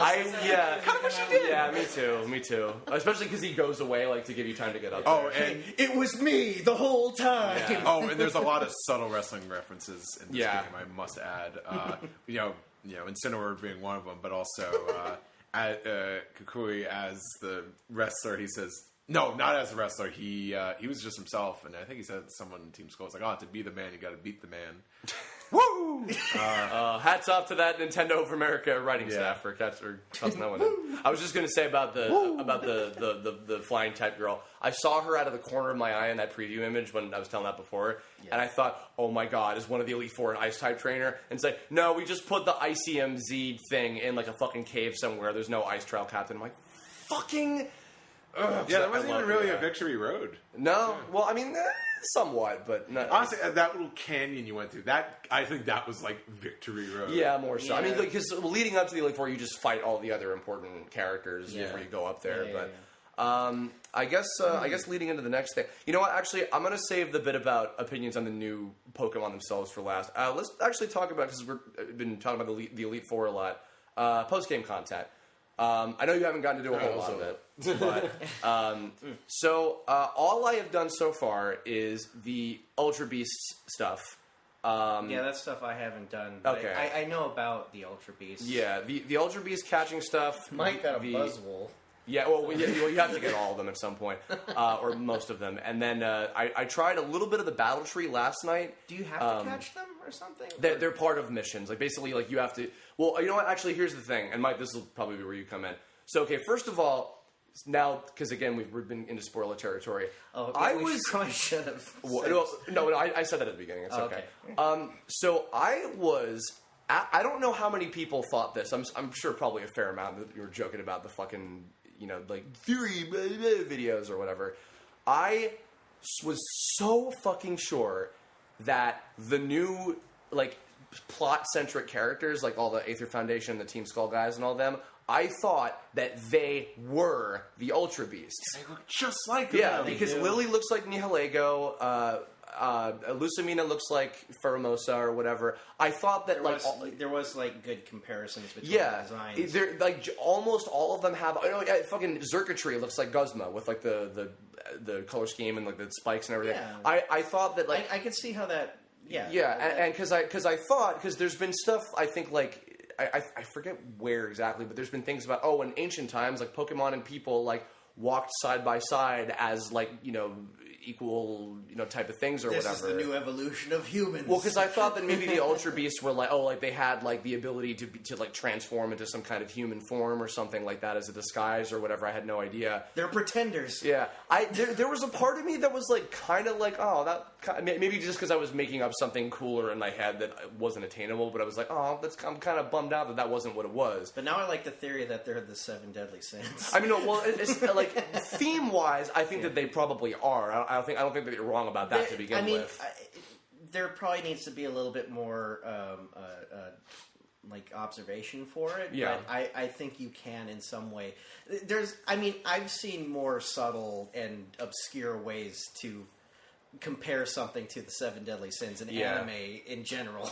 Yeah. So, but I guess otherwise, most of it seems pretty cool. The battle tree, I think, is the big one, and then having a lot of like the cooler characters. That's where I'm stuck at, because it's like I was just traipsing around through unknown territory, and then all of a sudden I was just like, oh crap, I'm in a spot where I probably should not be. Yeah. Can I leave? No, I have to battle. having something like that where you can fight a lot of these other like cool characters from the previous games, because they advertised that Red and Blue are fightable. Yeah, it is kind of neat that Red and Blue are back. Yeah, I like in that they're older, and like they even make the joke about Red being silent. Yeah, it's like silent protagonist as ever. Yeah, I picked fighting Blue because I was like, okay, if I fight Red again, I want it to be later when like he's probably even more difficult. Right. And also, I just want to kick your ass because you're the obnoxious asshole rival from the first game that I spent so much time. Well, you can't fight his Pikachu now. No? He's only the first time. He doesn't have Pikachu. Oh, really? Hey, because in the battle tree, people only have 5 Pokemon. Really? So Red drops Pikachu. Oh, well, he needs a rest, so... I guess Pikachu has old bones, and also he throws him. Just like the Z move, he tossed Pikachu up in the air. He tried to do the Z move, Pikachu didn't come back. Looks like Team Rocket finally got Pikachu. After he got sent blast up. And having like Colress and Cynthia and some of those other characters kind of mixed in there as well, were some fun kind of stuff. The biggest, the Ultra Beast missions were kind of fun. They were all right. The big thing that I liked the most about the post-game content was what they did with the Elite Four, where in the past games, it's always like, oh, you just go back and you fight them, and you also fight the champion, even though, wait, isn't it supposed to be that you're the champion now? And in this game, you actually are the champion. So when you go through, every time you go through, you're there, you are, it actually, this kind of lends itself well to that theory about, maybe you are the rival to Hao in this case, in that, it could be anybody that comes up to try and challenge you. It could be Hao, it could be Sophocles, it could be Kukui again, it could be the kid that you met in the fucking beginning of the game who now he's a badass, or you could be that fucking random dragon guy with the weird luchador mask. That I think was... Baba. Does he? Oh, yeah, that's right, he does, right? Am I missing somebody else, or is that everybody? There's a ton of them. Yeah. But that's one of the coolest new ideas, I think, of the whole setup. I really liked that a lot. Yeah. I don't know much about the Ultra Beasts right now where I am, but I do know that it's basically a legendary extension. Yeah, it's like, but they don't count as legendaries. The thing is, like, I feel like they're kind of are treated like legendaries, but they aren't.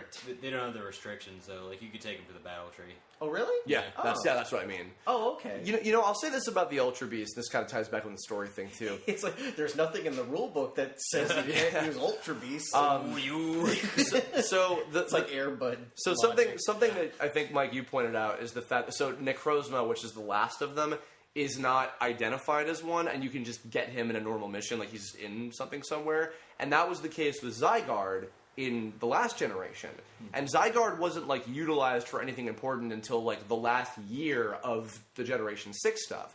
So part of me maybe thinks that the like very minor taste of like what the Ultra Beasts are all about now is on purpose, and they might be expanded upon. You know, we still don't know yet if there's going to be like some kind of like a Switch game or something. I do think it's like the hint for what's to come. And definitely I think like, you know, the fact that the only other Pokemon that technically hasn't been officially revealed is Marshadow, in terms of like all the new ones this time. I feel like they're going to save a lot of the expansion of like what's the deal with these maybe for like movies and like, you know, future games and stuff like that. Because the fact that like Zygarde didn't get to do his whole like the 100% thing in the cells and all that until this game, that makes me think that they're planning some of this stuff on purpose as well. There's going to be a spin-off game called Ultramon. And it's Pokemon Ultra.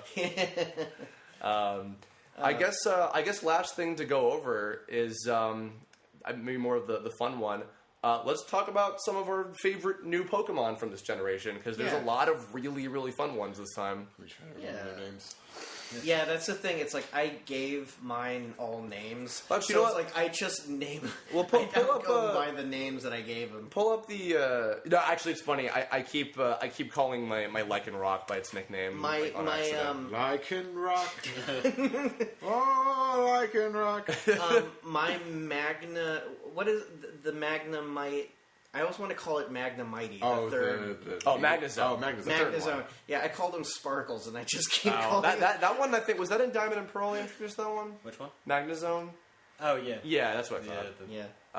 UFO. Well, I guess to start with, the starters. I like his Pokedex entry where it's just like he is sending off messages that are mysterious messages that are even to a mysteriouser area to an unknown origin. Day one, I love those starters. Yeah, me too. I like all three of them, and even though I was a little like I kind of had to warm up to them actually a little bit, but it was very short-lived. I was just like, yeah, I like these. I feel like every generation the starters go through that of like some people are like, oh, these are I still remember when everybody hated Oshawott, and then Oshawott was like the most popular one of Black and White that generation, so it was like, oh, okay. Well, yeah, that's what I was going to say. It's like that happens every time.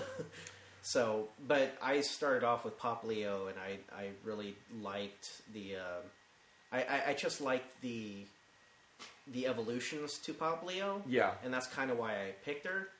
I should say picked him. Even though it looks like a her. Yeah, well, no matter what gender it is. I picked Litten because I wanted a fire trap this time. Yeah. I like all three of these this time. They were all like really cute and really fun. I kind of always pick the water types actually whenever I play it. I've always been a fire type guy. Yeah.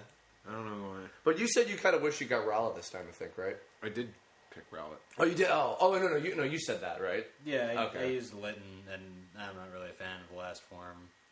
I kind of wish I went with Rowlet. I feel like I know so many people was like, don't be a fight type. I almost changed my damn mind when I found out that it was based on wrestling. It being a heel Pokemon. I was like, have you seen its special Z move? Yeah. Where like does the body slam. That's the best. And the trainer does the pointing up thing. Yeah. I feel like I have a distinct feeling, one, Ash is going to get Litten, and two, I feel like Litten might be... Didn't Ash get Rowlet? Well, he might get both. I mean, it depends on how they go about it. Yeah, haven't they done like just all the main starters? It depends. Well, TLDR, it depends. Sometimes he'll get all three of the starters. Sometimes he'll only get one of them, and the other two are dispersed between the party. But if he gets Litten, which I feel like he probably will, I feel like Incineroar will probably be up for the next Smash Brothers. I think he'll probably be like that one for the next. So? Yeah, I have a feeling.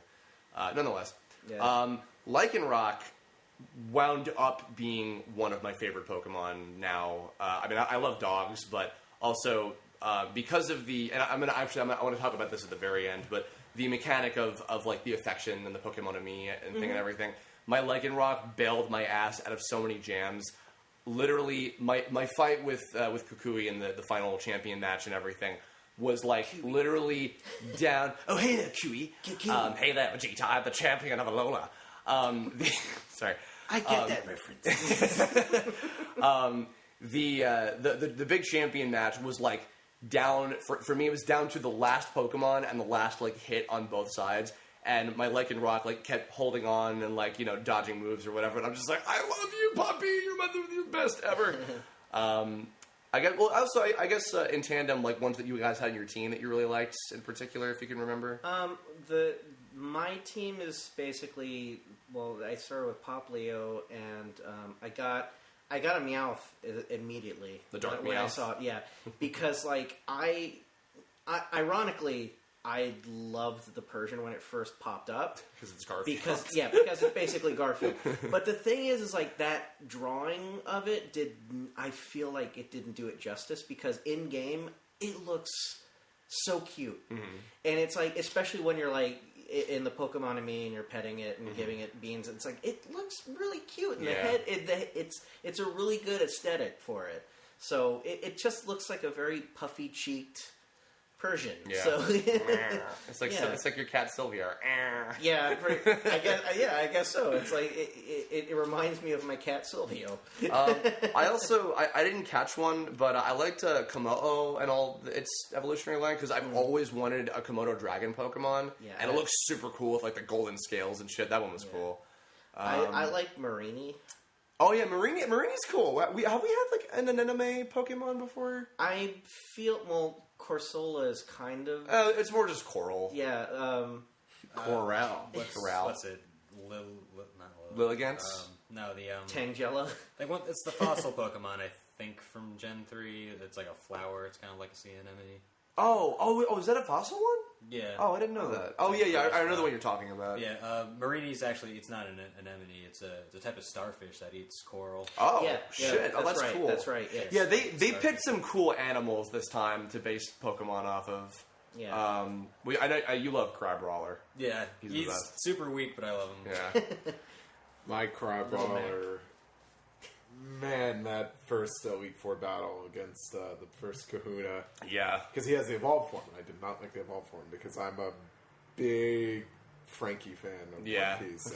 And it looks very similar to Frankie, and I refuse to evolve that thing. Well, and also when it evolves, it gets like a billion more weaknesses because it's ice and fighting. Yeah. I do. So, I was fighting against it, and he used the Z move, and I was like, "Oh no, he's out for the count." And then, but I also picked my Z move too, and my Crabrawler, thank God for those Pokebeans, just stood with like 1 HP, and then it was something out of a freaking anime, and then it just does the Z move, and then just obliterated that asshole, and it was such a satisfying victory. Was that that was the first Island Kahuna, right? Yes. Yeah, the fighting type trainer. I remember actually. So I mentioned Mike traded me an Ice Vulpix because I really wanted one. I love ice types, and I was training it, and everything was one-shotting it, and I was so upset, and I was like, no, God, why? And then finally I was like, you know what, fuck it, I'm just going to evolve you, and then I got Ice Ninetales, and that thing kicks ass, and I forgot that the Ninetales is part fairy, because I think that, I don't remember if I had any fairy types on my team when I played Omega Ruby, and I missed X and Y, so this is the first time I had fairy types, because I had Ice Ninetales, and I had Ribombee, who I also love. Ribombee is also super fucking powerful, and I love that one. And Ice Ninetales was strong too. That was the first like ice type I trained a long time. So those two I grew super attached to. Yeah. And I have my Raticate as well. I do. I love my Toucannon, by the way. Oh, yeah, me too. Even though he's like an asshole that keeps killing Pokemon that I want to get. What is the final form of that one called again? It's Toucannon. Toucannon, but right. it's the Pick-a-Peck. Or is that what it's called? Yeah, Pick-a-Peck's final form. Yeah. So I love Toucannon's eyes. Just that the like half closed, like just like looks angry. It just looks like really angry, and it's always in profile. Yeah. And when you send it in the battle, it kind of looks like it kind of looks like that the hiker. It's kind of photobombing. Battle. Yeah. Well, what's really funny is because it always reminds me of like that toucan that's in. I think it's like a Brazilian video where it's like a camera out into the freeway, and then you just see like a toucan come up to the camera. Oh, and, like, start looking at it and then biting the camera. I did grow to like Lunala a lot just because Nebby made me attached to them. They did a better job of making you like really like give a shit about the legendaries, because also Tapu Koko I thought was pretty cool. And I don't know if this is different, but it's like with this one I feel like it wasn't like it was probably because of the story. It made you feel for this character, this legendary, instead of it being like this ultimate Earth destructing God of destruction thing. Yeah, definitely. I like that. It felt more like helpful and like willing to be in your team, you know? Yeah. So, well, also the didn't make me feel that bad.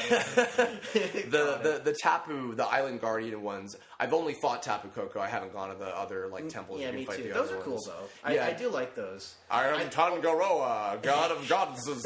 Yeah, eating Dole Whip. Brought to you by Dole. Fresh juices. Before you stands a mighty tree. It's also funny because I can tell like they made Tapu Koko electric on purpose because like it's the main one And also because Ash has a Pikachu, because electricity and the kind of connection. That battle. Yeah. Like you have to go looking for them later, right? Yeah. Going back to battle themes, actually, speaking of the Tapu Koko. Yes, that was a cool. great track. Absolutely. It really pumped me up for it. Well, you try using every single Pokeball you have. Oh, I did. I loved the fuck out.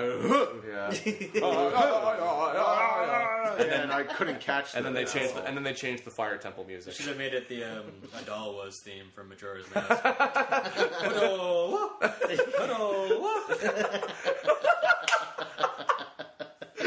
Look me.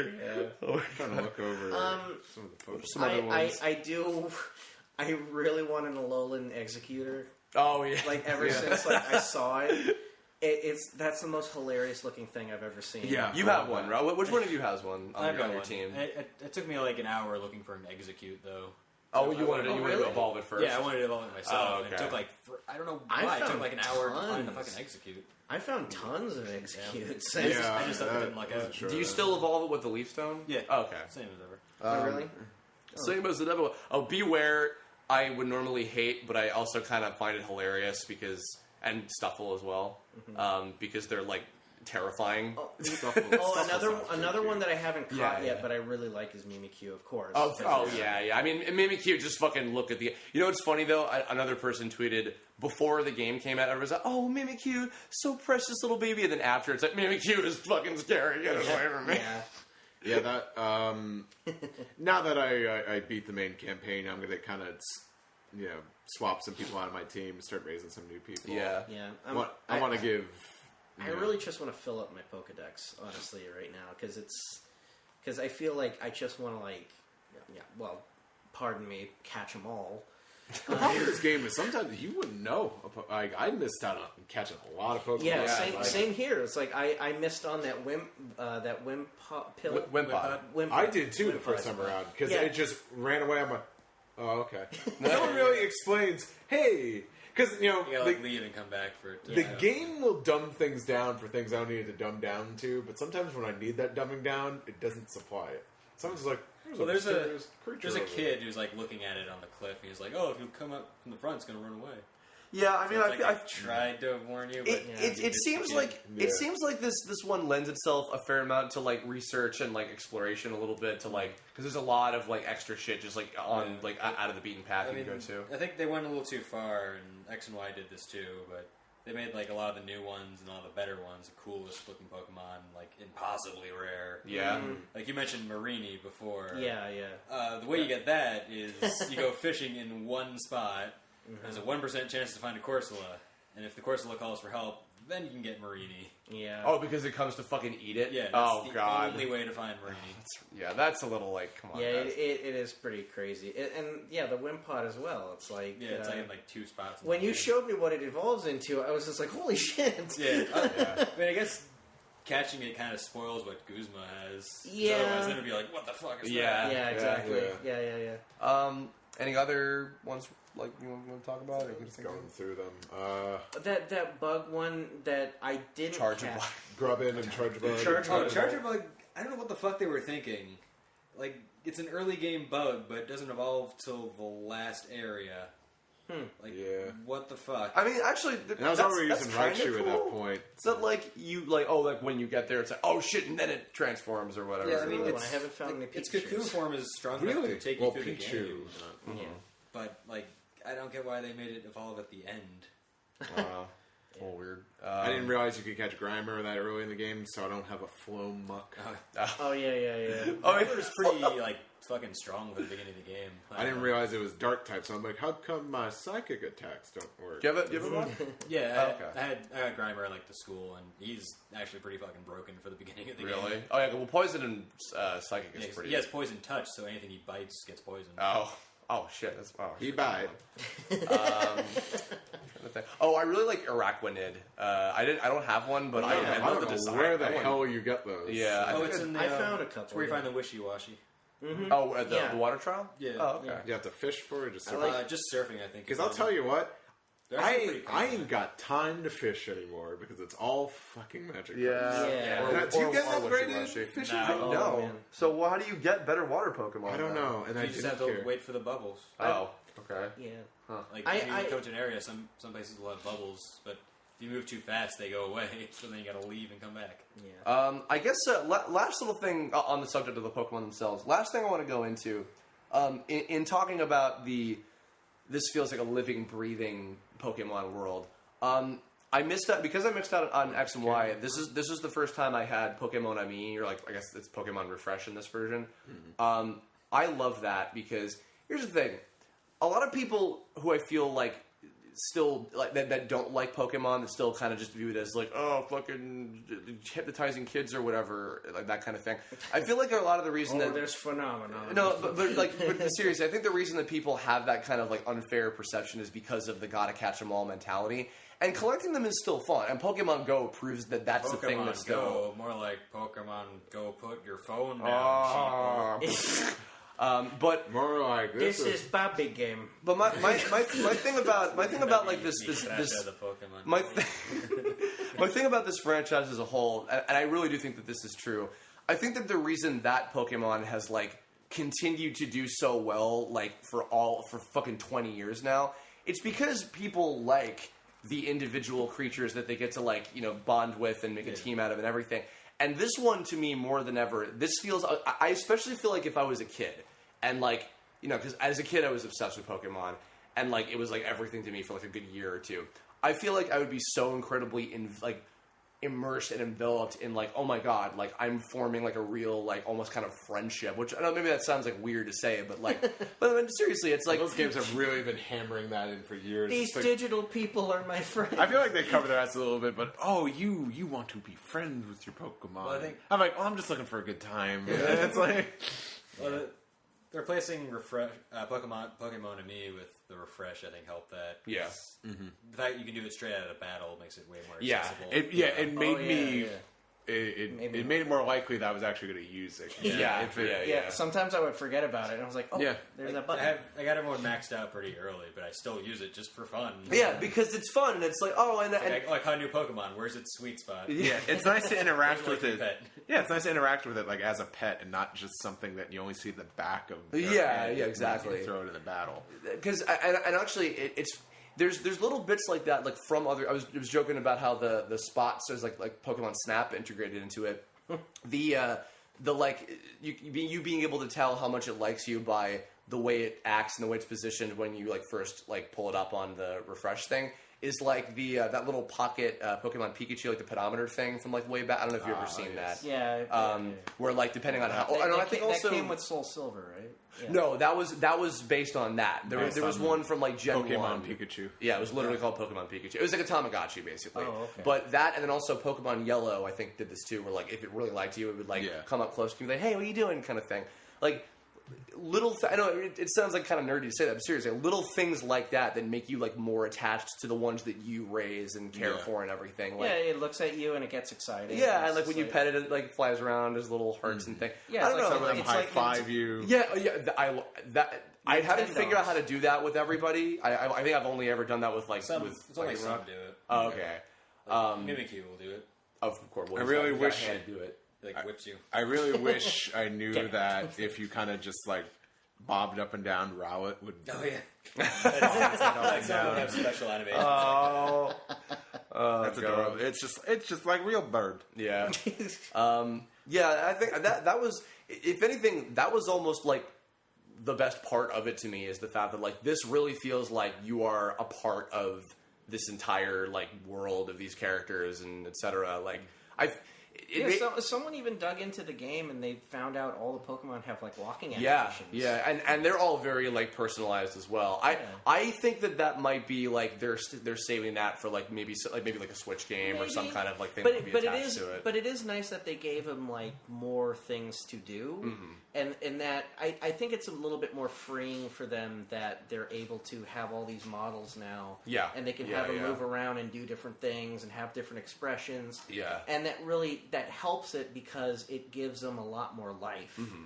Because before it was just like these sprites that would just wiggle back and forth. And, well, it's funny too because I remember like Pokemon Stadium when those were first coming out. A lot of people were hoping like, oh, it would be cool if like there was a console Pokemon game with like where it was fully 3D and everything. we basically more or less, even though it's not on a console, we more or less have spiritually what I think we were all. This kind of is like the Pokemon game I think that we always really wanted, like in our heads, like as kids. Yeah, it's like.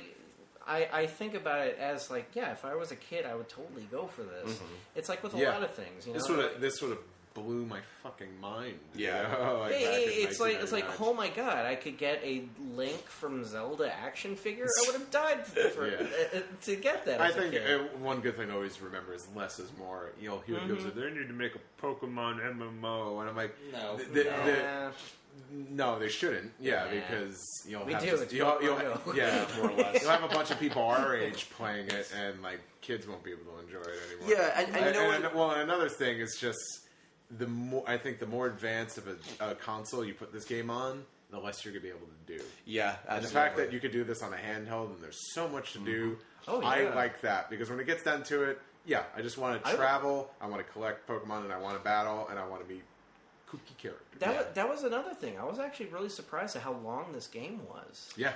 Like I mean, like if you're not, well, I also in spurts play this game. Yeah. Because like I can't take it with me to work or anything. I'm sure people do anyway. Though I know people will, but I mean, probably if you played it in a day or something, like if you're really up for it, you probably could do that. But it's well paced out. But it is well paced out, yeah. And I do like the length of it because it's a damn good amount. Yeah. And with the amount of things that you can do with it, sometimes I was like a little overwhelmed with the kind of with all the stuff that you get to do. Yeah.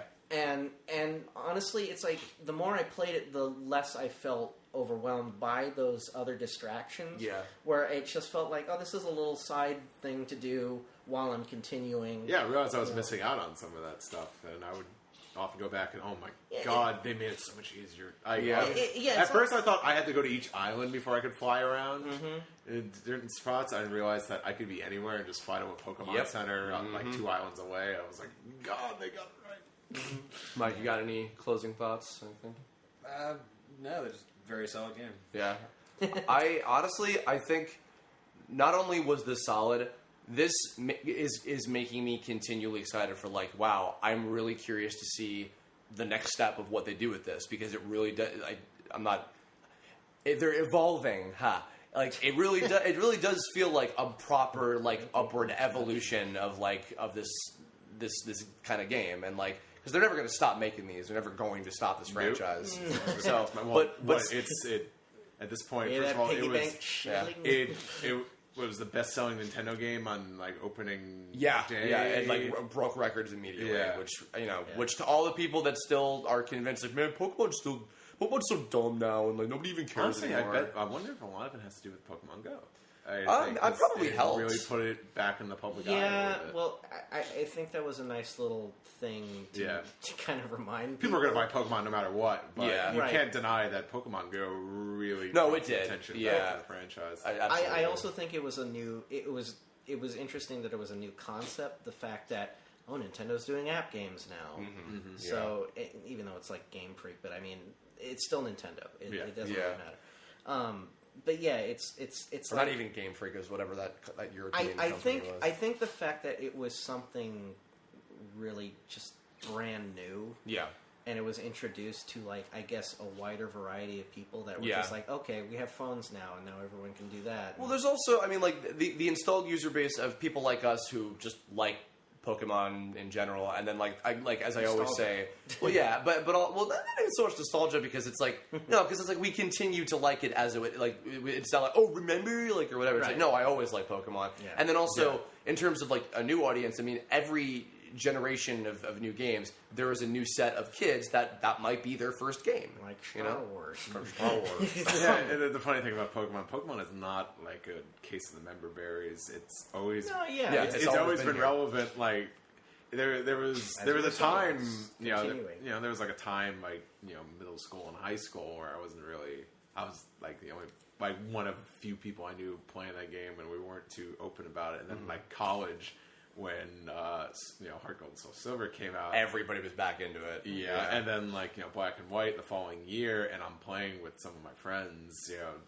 During downtime, it was fantastic. It's not something like I always. You guys know I hate the phrase "was my childhood" because a lot of things from my childhood are well into my adulthood. So like Dragon Ball.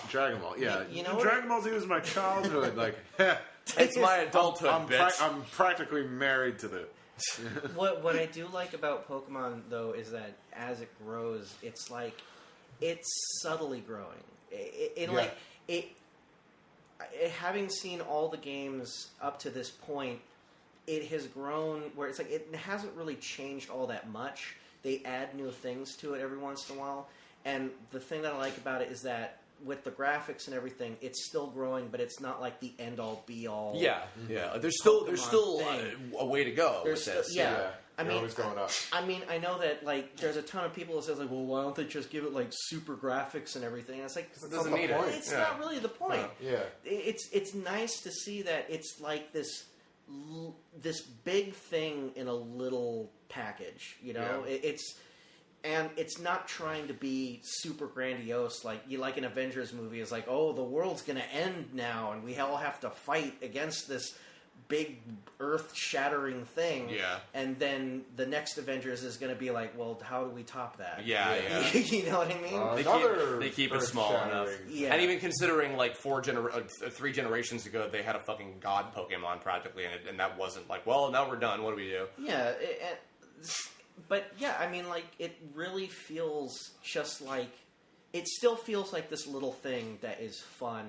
Yeah. For what it is. Yeah. And I guess that's what I kind of enjoyed about it, even though I didn't grow up with it, or me, I was just enjoying what was coming out of it, which was all the new Pokemon. And it's like when Silver and Gold came out, I was like, I was enamored by all the designs of the Pokemon because they were just like, oh wow, these are just so cute and everything. Yeah. But I never really wanted to play it. I just liked the look Appreciated of it from afar. Yeah. So really, it's like now I feel. I don't want to say now I feel like a part of it. I just want to say it's like I have a better appreciation for it now. It's awesome. So and I like that there's a nice group of people that will enjoy it with you as well, and that it's like it's a bigger thing in this small thing. So I don't know. And I want to go back to what I said at the beginning when I was kind of negative, and I wasn't really too impressed with the Pokemon games that had been coming out over the last bunch of years. This was the game I was waiting for because I sure as hell got into this game more so than X and Y for sure. Not to knock on X and Y. X and Y is a fine game, but I didn't feel the urgency to pick up my 3DS and play that I did this game. I was thinking about that. Compared to X and Y, they hyped the shit out of this game. And met the hype. Yeah, it's like X and Y was just kind of like the beta almost. Where it was it was a big experiment. It was their transition into 3D, so they just tested the waters. On that stuff. Yeah. So that's pretty neat, Last thing I think I'll say is, I also say this often about when I rave about the X and Y anime, but I think maybe even to an extent this applies even more. I'm really glad that for a lot of kids that this may be their first Pokemon game, or at least that they're growing up with this kind of Pokemon game. I mean, kids are going to grow up thinking Exeggutor is supposed to look like a giant palm tree. Well, but I think that because a little cheesy to say, but it's like there is some magic to this franchise, and I think that is the reason why it has lasted for 20 plus years now. There's a lot of mystery as well, which is great because it gets people more involved. Yeah, there's a lore. Yeah, there's a good lore to it. I think it's really cool that that for new generations of kids, and even the first couple trailers with a lot of the live action footage of kids around the world playing with it. It's true. It really is like that, and I think that's really cool that it has for 20 years. It's going to continue for probably another 20 years, and you know what? Hopefully they didn't peak with this one. No, I don't think so. Yeah. I mean, as far as the evil teams go, they peaked with Skull. They can't outdo them. Yeah, you can't. Go So be sure to go buy shit from Mike and Steve at MagFest, where Mike will be dressed up as a Team Skull member most likely. Yeah, I know. I guess on that note, to wrap things up, first of all, thank you guys for taking a couple hours to do this. Thanks for be a part of it. We're recording. This is again coming out on like right before Christmas. We're recording this just before a lot of us are going off to holiday vacations and things. But real quick, Remember when Jinx was Santa Claus? Remember when Zeke was black? I remember. I wasn't going to get into that. Well, I mean, somebody in the Calm down, comments Tex would've. Avery. Anybody plugs, Twitters, Tumblrs, all that shit, etc. Yeah, you first because you're the new man. Oh, okay. Well, you can find me on Twitter at AWDTwit. I also have a podcast, which is that's right. Which is called Animated Anarchy, and you can find that on iTunes. I did an episode with you. I think last year. Actually, that was last year. You did the Titan AE with me. And that was pretty fun. And Also, Mike Yurko, who I've had on a couple Kirblogs before, is the co-host. Yeah, he is my co-host, and he's like probably a better host than I am on that show. But yeah, if you want to check it out, again, it's Animated Anarchy. I'll have a link to that as well. Yeah. And come say hi to me on Twitter or whatever if you see me. So yeah, I also draw. I work in animation and all that. So other than that, that's Watch Wabbit. He and Rocco both work on that show. Actually, it's called New Looney Tunes. Whenever it airs in America, I guess. Steve. You can follow me on Twitter, Tumblr, and Instagram, Steve Yurko, all one word. I'm also a co-host on the One Piece podcast. If you're a One Piece fan, listen to that. I'm pretty sure I've mentioned that in the past in the One Piece episode. Mm-hmm. I will be at MagFest. If you happen to be at MagFest, I will be tabling there, so come say hi, especially if this is your first time being introduced to me. That'd be interesting. Have you had anybody come up to you that have been like, "Oh, I heard you on a Kirblog or something"? Ever? Nope. Diskin has surprisingly had a lot of people. You're not that popular. Well, thank God. No, I only ask because apparently Diskin has had a few people being like, "Really? Really? I know, right?" Also, old Ben Kenobi. We're also in January. We're going to go check out the One Piece Film Gold movie, and maybe if you guys would be up for that, maybe we'll if you're a One Piece fan, or you like seeing anime in theaters, go see One Piece. Please Film do Gold. that. Yes, indeed. Mm-hmm. Mikhail, What up? Plug stuff. I mean, I'm on like every social media. Just search my name, and you'll find me there. Lucas with a K. Yes, Lucka. Yes. And you'll be at MagFest? Yeah, I'll be there. Cool. And you guys are just tabling and partying the whole weekend? Yeah, pretty much. Without me and without you, Andrew. So we'll have a sad party that weekend. I have my own life, Chris. My God. I hope you have fun at Mag. No, I'm just jealous because I want to fucking go because that con is rad. That's going to do it. So everybody, thank you for hopefully tuning in and enjoying Pokécember. This was a lot of fun. I think that this is probably going to be the last year I do a full... What are you... I'm doing the outro song. Yay! That's the opening. No, you're doing the Pokemon Puzzle League menu. But you want me to do the poker rap? No. I already did that. You guys for an up for the intro poker once. rap? I did that actually for one with Dad a while ago. Which actually, speaking of which, thank you, Neil. The next Kirblog after this is actually going to be another data for one, because at the time that this is going up, I will be with him for the holidays, and we'll be doing one about his experience with anime, which I'm sure will be hilarious and awkward as data for tends to be. And then after that, I'll have some other little final plans for the year, but then I think the next Kirblog after that will be me and a couple other people's review of the Trunks Goku Black arc of Dragon Ball Super, which broke our record of 2 hours on the One Piece Kirblog that we did. So yeah. Well, if you want to talk for another 10 minutes, we can break another record. We're about to exchange Christmas presents after this. We should just have like a fucking like and now the live we open our Christmas presents that just cut to like live action footage. Oh my God! Brought to you by Loot Crate. Not Crunchy Crate. The country. Oh, cool! An ice cube tray. Audible. Who is this? Anyway, an ice cube. I bought you all loot crates. Oh my God, Andrew! You get all this money just flows into your pockets.